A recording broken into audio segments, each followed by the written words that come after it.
sí también es muy importante, ¿no? Pero además, después de todo esto, es que el tema es muy llamativo. Primero, porque hay cosas un tanto extrañas. Primero, que el Tito Berni, que es un diputado del Partido Socialista Obrero Español, unos días antes, justo de que la jueza empezase a tirar de la manta, cese como diputado, pues hombre, alguien le ha advertido. Sí. Y yo me imagino que esas investigaciones, pues algún funcionario importante ha tenido que avisar para que deje el acta, por aquello de que así aminoraba un poco el impacto, claro. El impacto, pero desde luego es absolutamente ilegal. Después, que se presenten delante de la juez en Canarias el general de la Guardia Civil implicado y el diputado Tito Berni, y que la jueza decrete la prisión para el general de la Guardia Civil, porque así lo pide la Fiscalía, pero que la Fiscalía no vea problemas para dejar en libertad al Tito Berni, pues parece un sinsentido. De hecho, la propia jueza se queja de que el Tito Berni va a poder destruir documentación y que le sorprende mucho que la Fiscalía no pida prisión para él, pero que por mandato imperativo, como no lo pide la Fiscalía y no hay otra acusación, pues la jueza no tiene más remedio que ponerlo en libertad. Que la policía pida que se pueda entrar en el Congreso de los Diputados, en el despacho de este diputado para coger los ordenadores y pruebas de lo que se ha podido hacer, y que la Fiscalía se niegue de nuevo, pues me parece que se le está dando un trato de favor por ser vos quien sois, o porque no se sabe qué tiene guardado este Tito Berni para poder hacer todas estas cosas. Pero desde luego cada cuestión que está saliendo es más sospechosa. Ahora, por ejemplo, se ha sabido que justo cuando estábamos en el momento de estado de alarma decretado por el gobierno, por cierto, del gobierno central en Madrid, pues resulta que este Tito Berni se fue a una cena a Ramsés, seguida de fiesta, con otros 15 diputados, y el Partido Socialista se niega a dar los nombres de esos diputados. Oiga, que es que 15 diputados no se podían reunir en una cena, porque que no nos dejaban a ningún español que hubiera más de 5 o más de 10 personas reunidas en un restaurante. Y además, que solamente se podían estar hasta las 11 de la noche. Pueden decir, nos hemos reunido, como dijo Pachi López, se han juntado en distintas mesas y además han salido a las 11 de la noche. Bueno, pues si no hay nada que ocultar, pues que se den los nombres de esos diputados.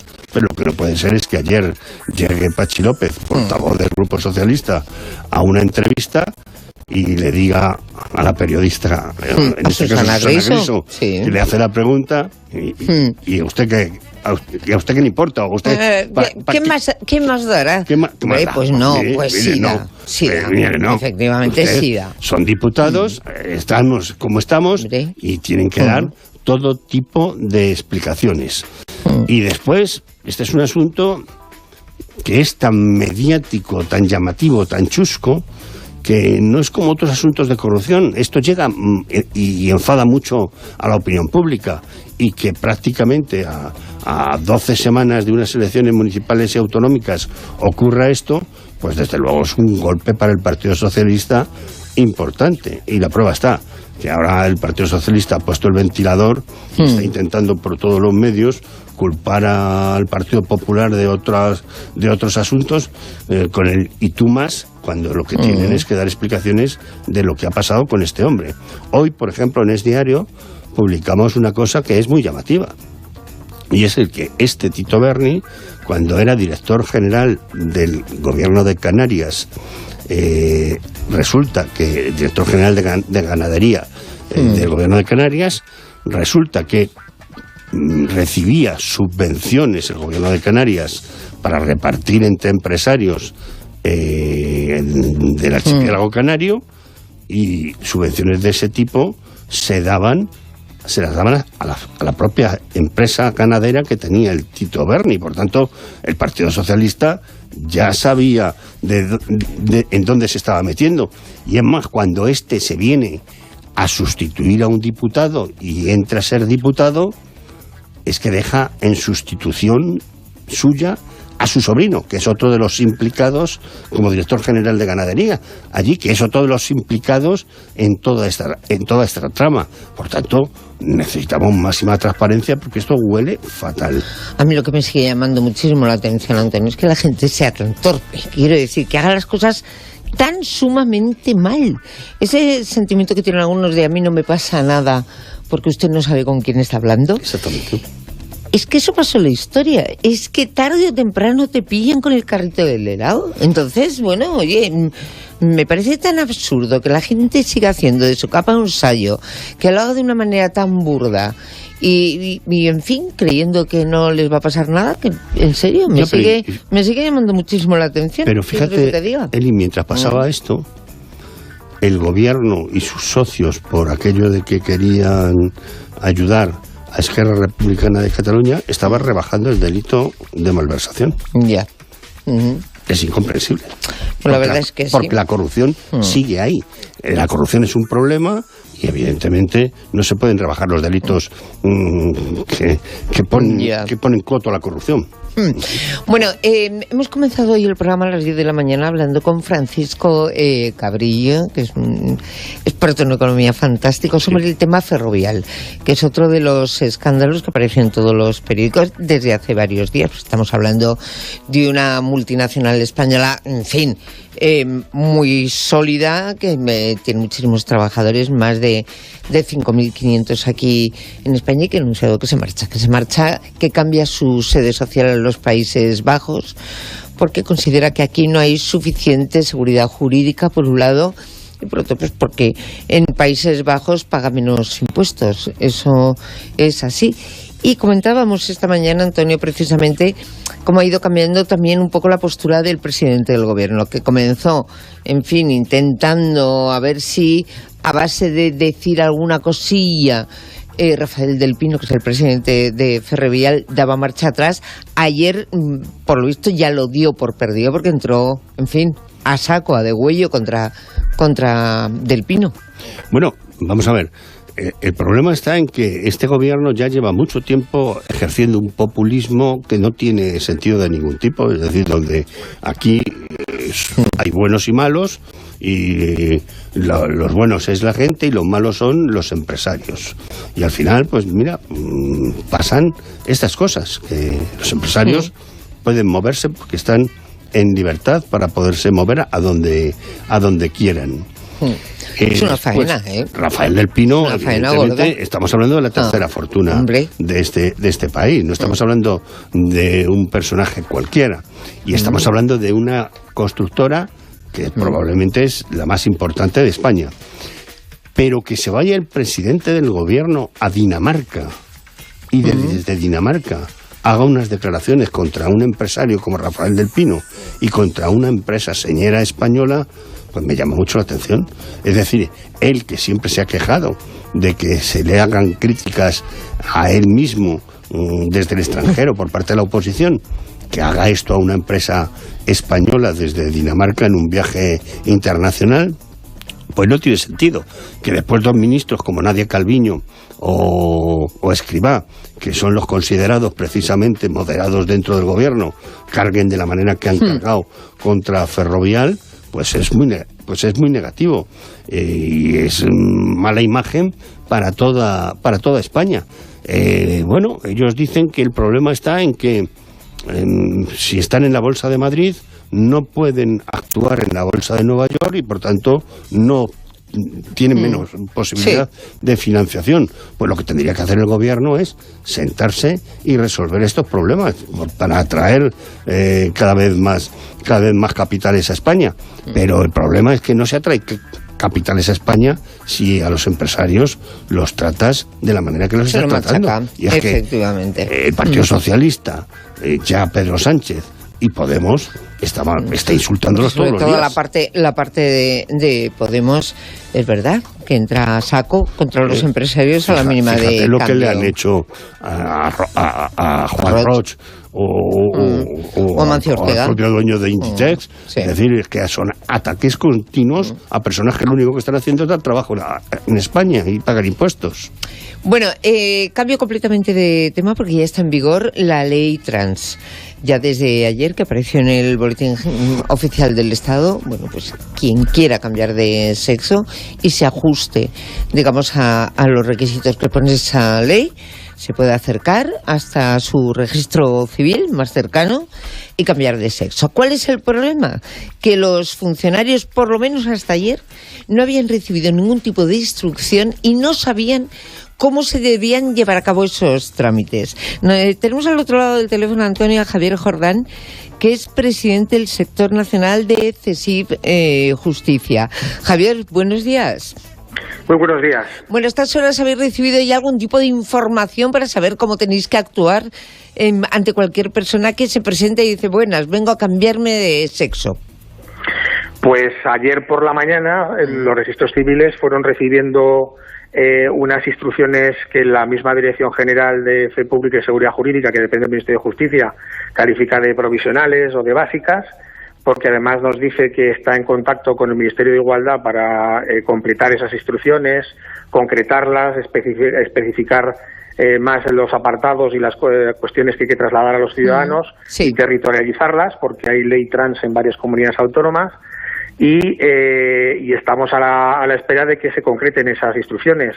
Lo curioso es que ese documento, si uno va a las propiedades del PDF, se redactó a las 12:27 del mismo día que entró en vigor la ley y se fue mandando por la tarde a todos los registros civiles para que estuviera al día siguiente, ¿no? El problema es que eso denota improvisación. La ley se aprobó en el Congreso hace 15 días, ha habido tiempo suficiente para haberlas trasladado, no se trasladó en tiempo y forma. Se podía haber previsto una vacatio legis precisamente para cerrar estos flecos prácticos, porque aún seguimos sin los modelos, sin los formularios que la propia ley exige que hay que entregar a los ciudadanos cuando vienen o se interesan por estos procedimientos o quieren solicitan que se incoe el procedimiento. Que se encoe el procedimiento y claro, para poder prestar un servicio homogéneo en todo el territorio nacional es necesario que estén esos formularios, que estén esos modelos, que estén integrados en las aplicaciones informáticas y eso no está aún todavía. En fin, sí, es verdad que parece que se empezó la casa por el tejado. Lo normal es que los funcionarios hubieran sabido antes de que la ley entrase en vigor cuál era el procedimiento. Por cierto, Javier, desde ayer habéis notado afluencia de gente que viene a pedir precisamente esto, un cambio de sexo. Lo que hay es, se nota peticiones de información, solicitud de información. Desde que se aprobó la ley en el Congreso de los Diputados, por toda la repercusión mediática que tuvo, sí que ha habido mucha gente que se acerca a los registros civiles a solicitar información y eso es lo que sigue, la tendencia se sigue confirmando una vez que entra en vigor. Es verdad que han entrado algunas solicitudes, no tenemos datos de toda España, eso en teoría lo tendría que tener el Ministerio de Justicia. Sí que le puedo decir que en la Comunidad de Madrid en Madrid, en el Registro Civil de Madrid, en el primer día, según nuestros datos, entraron 16 solicitudes de cambio de sexo, pero también es la comunidad autónoma de las que tenemos datos, la comunidad autónoma, la ciudad o el registro civil de los que tenemos datos que más solicitudes. Realmente en muchos registros civiles no ha entrado ninguna y luego también hay que tener en cuenta que algunos registros civiles funcionan con un sistema de cita previa. Y esto se trata de tramitar un expediente, por lo tanto lo que sí que ha habido también es peticiones de cita previa y para que en los próximos días pues se puedan presentar la correspondiente solicitud y se pueda iniciar el expediente. Y eso es lo que hay un poco hasta ahora. Sí, porque las normas para esta ley evidentemente deberían de estar muy claras, porque La propia ley establece que aquellos funcionarios que impidiesen un cambio en el registro, etcétera, serían sancionados muy severamente. Por tanto, ustedes se juegan mucho con el desconocimiento de las normas que esta ley tiene, ¿no?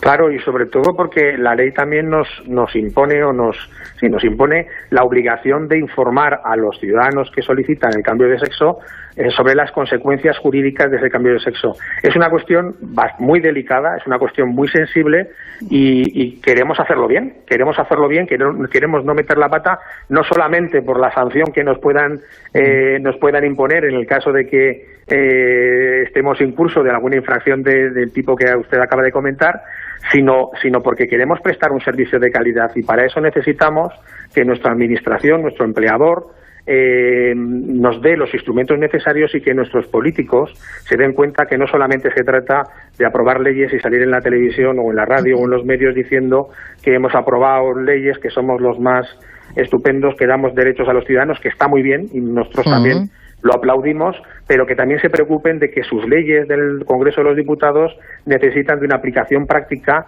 y que al final de lo que estamos hablando es que hay un funcionario que tiene que prestar un servicio y hay un ciudadano que está solicitando ejercitar un derecho.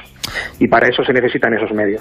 Pues parece que, en fin, ha quedado absolutamente claro. Aprobar leyes, sí, pero desde luego con una garantía para todo el mundo, para quien vaya a utilizar esta ley, en este caso la ley trans, para cambiar de sexo, pero por supuesto para quienes tienen que organizar los trámites, que es algo importantísimo, y para que se haga todo sin perjudicar absolutamente a nadie.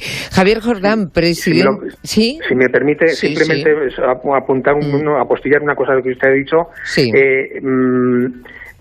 Yo creo que ningún ciudadano va a tener ningún problema cuando acude a un registro civil. Yo estoy plenamente convencido.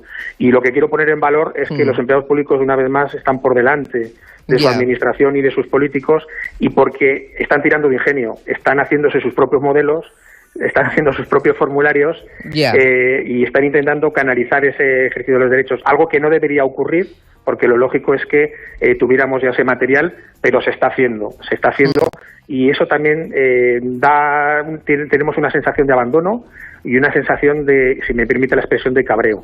Perdone que le haya interrumpido. Pues no me extraña, me parece perfecta la puntualización que ha hecho, porque demuestra, en fin, la responsabilidad de los trabajadores, de quienes están en estos momentos haciendo esos trámites de los que se están trabajando la ley in situ, y sobre todo, hombre, en fin, del poco fundamento de quienes tenían que haberles dado una serie de instrucciones, porque está muy bien que ustedes vayan un poco por libre, y desde luego es muy, quiero decir, dice mucho en favor de ustedes, pero no es el plan. Lo estaba diciendo hace un momento él muy claramente, es decir, los políticos se hacen una foto y se creen que ahí ha acabado todo, pero después, claro... Hombre, hay que dar instrumentos para que esa ley se pueda desarrollar. Para que todo funcione. Efectivamente. En fin, Javier Jordán, presidente del sector nacional del CESIF, que es la Central Sindical Independiente de Funcionarios, sindicato mayoritario en la Administración de Justicia. Muchísimas gracias, y de aquí a unos días o unas semanas mejor volveremos a hablar, a ver si todo esto por fin se ha encauzado de una manera, digamos, sensata y razonable. Muchísimas gracias. Pues muchísimas gracias, a su disposición, y un muy buen día a todos. Lo mismo, hasta luego.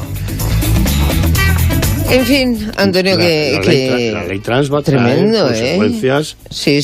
Vamos a ver las consecuencias que trae sociales, pero aparte de todo, es que lleva pareja la ley trans unas limitaciones en la libertad de expresión que veremos dónde nos llevan, porque evidentemente, claro, nos podemos encontrar que además por la vía administrativa, no por la vía judicial, sino que el propio gobierno, la propia administración, pueden imponer unas sanciones porque crean que en algún momento se critica o se habla o se menosprecia al colectivo transexual, que al final deja sin derechos en buena medida a la gente. Y a mí me sorprende que un gobierno de izquierdas haga una cosa de estas, porque recuerdo que cuando el Partido Popular hizo la llamada por parte de la izquierda ley Mordaza, donde, por ejemplo, con un puntero láser, si deslumbrabas a un piloto,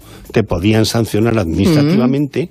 Toda la izquierda al unísono se quejaba de la dictadura que estaba imponiendo el Partido Popular, porque sin pasar por un juez se podían imponer sanciones a los ciudadanos. Y ahora, sin embargo, se van a imponer sanciones hasta 150.000 euros sin tener que pasar por un juez. En fin, son algunas de las cuestiones que han ocupado titulares y portadas de todos los medios de comunicación esta semana. La que viene, hombre, ahí tenemos el 8M. Ahí, en fin, ya hay preparadas distintas manifestaciones, dependiendo un poco, por un lado, las asociaciones feministas que no están de acuerdo con la ley trans porque consideran que quitan derechos. Por otro lado, el gobierno defendiendo la ley del sí es sí.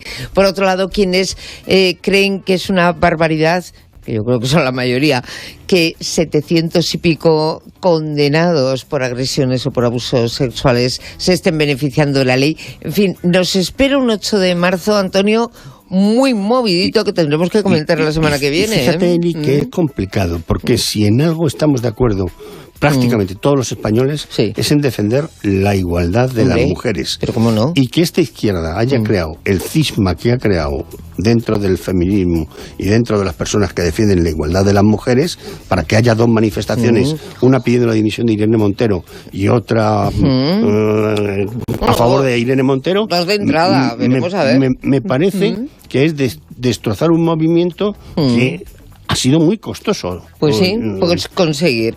Habrá que analizar lo que ocurre el próximo 8 de marzo, el próximo día 10 de marzo, que es viernes. Exactamente. Antonio, que tengas una buenísima semana. Gracias. Hasta igualmente. entonces.